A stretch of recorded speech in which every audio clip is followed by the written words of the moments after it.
Live from downtown Bakersfield, 23 ABC News starts now. Local law enforcement agencies continuing their efforts to stop street racing. We have the latest numbers from the last overnight operation.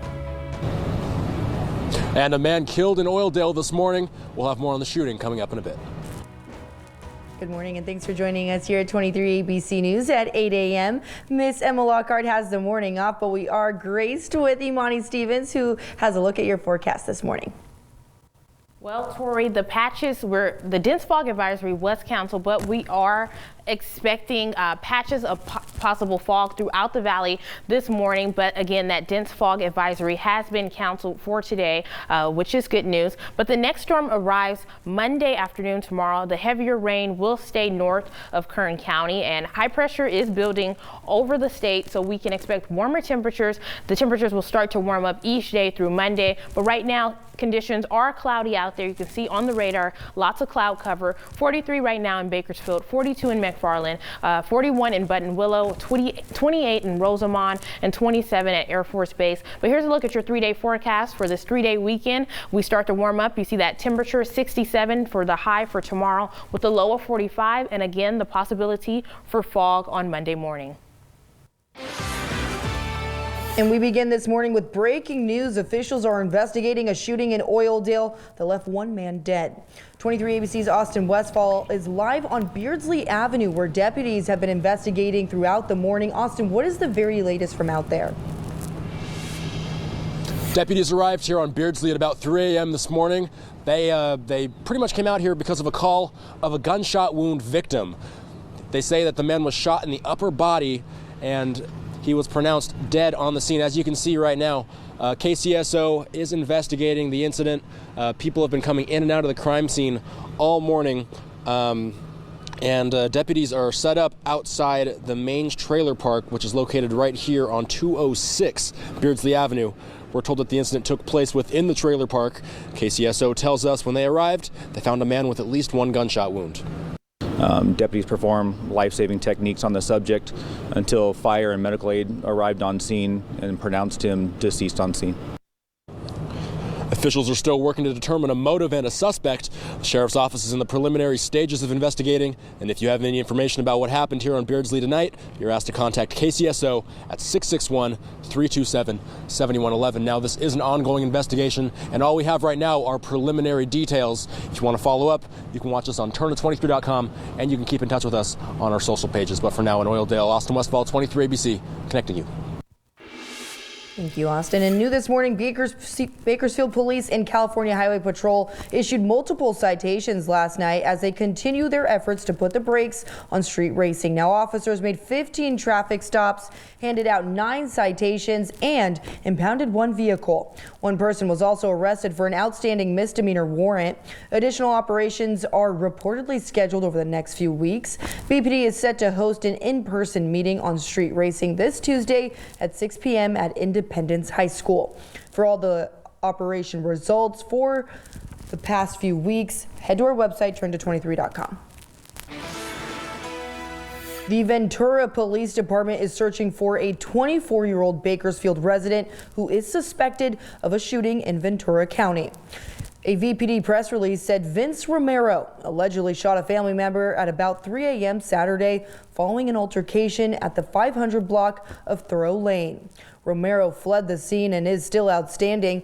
According to the release, VPD located a man with a gunshot wound to the leg in that area who is expected to survive. Romero is believed to be a Bakersfield resident and is wanted for assault with a deadly weapon. Hundreds of community members braved the cold and participated in the 3rd annual Women's March Kern County. A lone voice is powerful, but a collective voice is transformational. Around 8 a.m. Saturday, large crowds were seen walking through the streets of downtown with one core message: power and unity. The march ended at Central Park in Mill Creek, just down the street from our station. Multiple organizations and vendors were at the event. This is one of many marches that took place across the country, including D.C., Chicago, and Los Angeles. We believe that women deserve to live full and healthy lives, free of violence, racial profiling, and police brutality. This is the third Women's March here in Kern County, but the worldwide Women's March movement has been happening for 4 years. The March movement began in 2017. A group of community members in Lamont will be spending their Martin Luther King Jr. holiday by giving back. Several local organizations, including Arvin High School FFA, Kern County Hispanic SDA Church, and multiple local politicians are hosting a cleanup day in Lamont tomorrow. The groups will meet at 10420 Myrtle Avenue at 9 a.m. and the cleanup will end at 2 p.m. Everyone is welcome to attend this holiday cleanup. In October, the U.S. Air Force Thunderbirds will perform at the Aerospace Valley Air Show at Edwards Air Force Base. 23 ABC's Daniela Garrido got a look at what it takes to be a squadron. It's been a decade since the Air Force Thunderbirds paid a visit to Edwards Air Force Base. We caught up with Thunderbird Pilot 8 and he told us what it takes to get into this cockpit.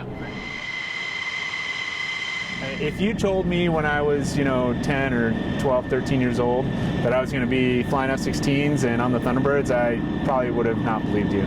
Now, on his second season with the Air Force Thunderbirds, Jason is the advanced pilot and narrator for the squadron, sitting in jet number 8.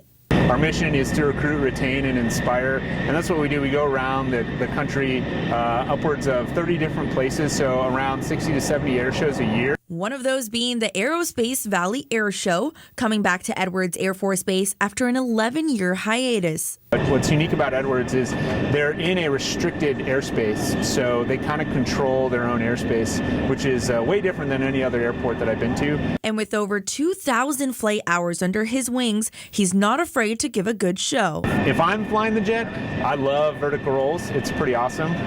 But as a spectator, watching the trail to diamond roll is just very impressive to me. Jason is a graduate of Arizona State University and says the flight route to this position wasn't always clear skies. And typically in ROTC, you find out if you're going to be a pilot during your junior year. Well, I found out that I was not going to be a pilot during my junior year, and I was actually going to go be a developmental engineer at a different base. So I obviously was a little upset. But I didn't let that slow me down. I decided that I was going to look into ways that I could become a pilot on active duty. Before joining the Thunderbirds, Jason served on the 13th Fighter Squadron in Japan, and he hopes to continue spreading his wings as a pilot in the Air Force. The Aerospace Valley Air Show will be taking place in October, and it'll be your chance to see the Air Force Thunderbirds right here at Edwards Air Force Base. I'm Daniela Garrido, 23 ABC News, connecting you.